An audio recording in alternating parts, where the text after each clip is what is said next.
Olá, eu sou Marcelo Andriotti. Sejam todos e todas muito bem-vindos a mais uma videoaula da Gerência de Leitura da Secretaria Municipal de Educação do Rio de Janeiro. A aula de hoje foi pensada especialmente para vocês, alunos do 9º ano. Mas é claro que você de qualquer outro ano ou mesmo segmento pode participar e fazer as atividades que serão propostas. Hoje falaremos de lendas, ou melhor, histórias indígenas. E o convidado de hoje é o professor Léo Machado, que contará duas histórias, de Uirapuru e Macunaíma. Precisamos frisar sempre que para o povo indígena não há lendas nem mitos, e sim histórias que foram passadas de geração em geração através da oralidade. Fala pessoal, me chamo Léo Machado, sou pedagogo, psicólogo e professor de teatro. Se quiserem conhecer um pouquinho mais do meu trabalho, é só conferir no endereço que está passando aqui ao lado ou clicar nas redes sociais aí ao fundo. Estou aqui hoje para contar para vocês lendas relacionadas ao folclore brasileiro. Mas você sabe o que é folclore? Folclore é tudo que diz respeito à cultura popular e que é transmitido de geração em geração. Folclore são costumes populares que podem ser vistos em festas, danças, comidas típicas, brincadeiras e, é claro, nas lendas e nos mitos. E por falar em lendas, vocês sabem o que elas são? Muitas das lendas folclóricas possuem a sua história relacionada à mitologia dos índios brasileiros, ou seja, dos povos originários.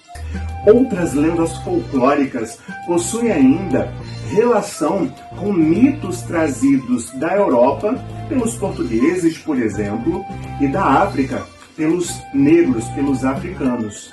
E é justamente graças a essa mistura cultural, esse mix de influências, que o folclore brasileiro tem histórias tão ricas e tão diferentes. Dito isso, estou aqui para contar para vocês hoje duas lendas conhecidas dentro do cenário folclórico brasileiro. A lenda do Uirapuru e a lenda de Macunaíma. Vocês conhecem a história desses personagens? Fiquem ligados e confiram essa contação. A lenda do Uirapuru.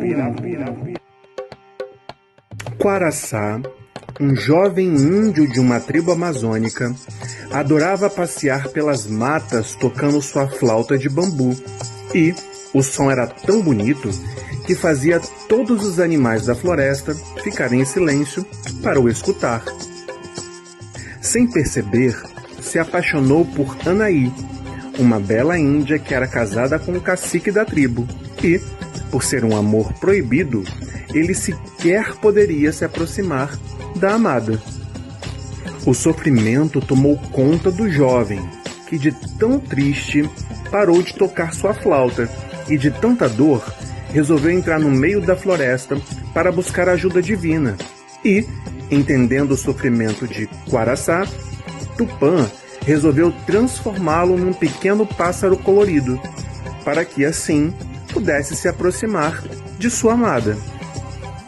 O pássaro, que não mais se chamava Quaraçá, mas agora Uirapuru, ao avistar Anaí, pousava e cantava para ela, que ficava maravilhada. Um dia, o grande cacique também escutou o pássaro e ficou tão maravilhado com seu canto que queria que ele ficasse ali, sempre. Decidiu capturá-lo, para que pudesse ouvir o lindo canto a todo momento. O cacique entrou na floresta e se perdeu. Nunca mais foi encontrado. A esposa do cacique ficou sozinha, mas todo dia o Uirapuru aparecia com seu canto para consolá-la. Diz que ele canta seu canto mais triste para chamar a atenção da Índia e ela descobrir que ele era, na verdade, o jovem guerreiro, e isso quebraria o encanto.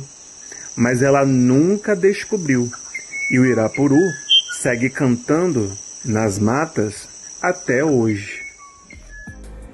A lenda do Irapuru é uma história, é um mito oriundo dos povos originários amazônicos. Você sabia que entre algumas tribos indígenas amazônicas, o Irapuru é um pássaro mágico considerado por trazer sorte?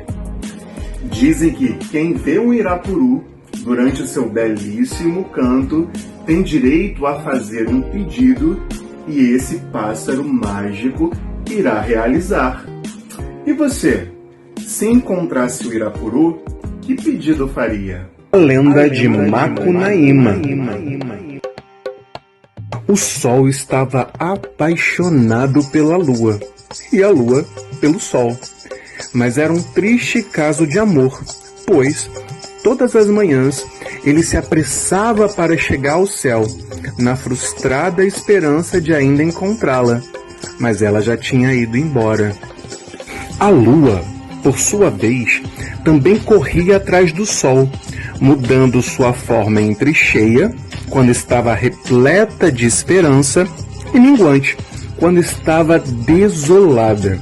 E assim foi por milhares de anos, um amor que nunca se consumava. Nas terras de Roraima, na montanha mais alta, existia um lago muito azul e cristalino, formado pelas lágrimas da lua quando chorava pelo sol. Tanto chorou que os pássaros e os animais da floresta foram interceder por ela junto à Mãe Natureza. Esta ouviu-os atentamente e respondeu: "O que me pedem é difícil. O sol deve iluminar os dias e a lua as noites. Essa é a ordem natural do mundo. Mas o amor dos dois é forte e devem se encontrar em algum momento, mesmo que por instantes. Então, permitirei o eclipse." Assim, o sol cruzou com a lua e ele a engoliu em um enorme abraço. O mundo escureceu por alguns instantes, para dar privacidade aos amantes. E, após o encontro, a lua chorou de felicidade, e da junção das suas lágrimas da dor e de alegria, nasceu Macunaíma, o curumim das montanhas de Roraima. Macunaíma foi adotado pela tribo Macuxi e ali cresceu até tornar-se um guerreiro inteligente e corajoso. Tinha um bom coração e foi escolhido por Tupã, deus do trovão, para ser o guardião da árvore de todos os frutos, que existia perto do lago. Era uma árvore imensa e com um tronco tão grosso que seriam necessários centenas de homens para o rodear. Nela brotavam bananas, abacaxis, tucumãs, pupunhas, açaí e todas as deliciosas frutas que existem. Tinha sido um presente de Tupã pelo nascimento de Macunaíma, e só ele poderia recolher os frutos da árvore e dividi-los entre todos os Macuxis. A cada lua, Macunaíma dirigia-se para a árvore, seguido pelas mulheres da aldeia, que carregavam grandes cestos trançados com fibra de buriti. Os índios regalavam-se com aquelas gostosuras. Havia fartura e as crianças cresciam saudáveis e fortes. Passadas muitas luas, a ambição e a inveja começaram a tomar conta de certos corações na tribo. Alguns índios, escondidos de Macunaíma, foram até a árvore e tentaram colher seus frutos, mas eles apodreciam tão logo eram arrancados, e enfurecidos, arrancaram muitos galhos, e a árvore começou a definhar e morrer. Quando Macunaíma viu a árvore de todos os frutos daquela forma, ficou furioso, cortando a árvore na sua base, que se petrificou e deu origem ao Monte Roraima. Já o caule e a coroa de folhas caiu na Guiana Inglesa, o que explicaria a floresta densa do outro lado da fronteira, em contraste com a região de Campos do lado brasileiro. A raiva de Macunaíma foi tanta que a floresta pegou fogo, os animais fugiram e os rios secaram. Os Macuxi conheceram a fome, começaram a ficar doentes e morrer. A maioria deles fugiram para outras terras. A mãe natureza, desolada com tamanho cenário de destruição, começou a chorar, e do Monte Roraima surgiram cachoeiras formadas por suas lágrimas, e Macunaíma, por sua vez, sumiu da terra, virando uma constelação no céu. A lenda de Macunaíma veio ao conhecimento do grande público em 1928 com o livro Macunaíma, com heróis sem nenhum caráter, escrito por Mário de Andrade. Após o livro, em 1969, veio ao grande público o filme Macunaíma, e o personagem principal foi interpretado por dois atores, Grande Otelo e Paulo José.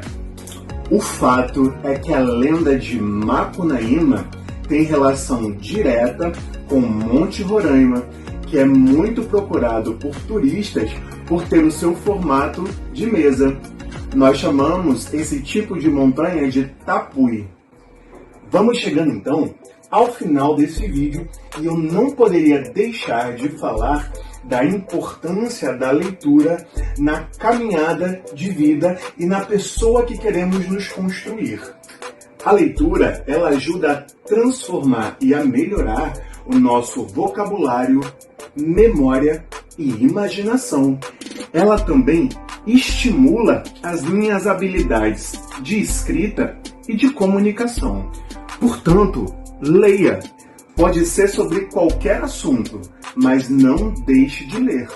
Lembrem-se, leitores não nascem prontos, mas eles podem ser construídos a partir de uma escolha que pode se transformar em um hábito, ou seja, começar a ler. Vou ficando então por aqui. Querendo conhecer um pouquinho mais do meu trabalho, não deixe de conferir na minha rede social. Gratidão e um grande abraço. Que lindas histórias, não é mesmo? Mas antes de encerrar a aula de hoje, eu queria deixar uma curiosidade. Você sabia que entre algumas tribos indígenas da Amazônia, o uirapuru é um pássaro mágico que traz muita sorte? E aquele que encontrar um uirapuru cantando pode fazer um pedido que o pássaro irá realizar? Então, que pedido você faria se abrisse a janela e visse essa cena? Eu vou pensar no meu. Pensa aí também e a gente se vê na nossa próxima aula. Tchau, tchau.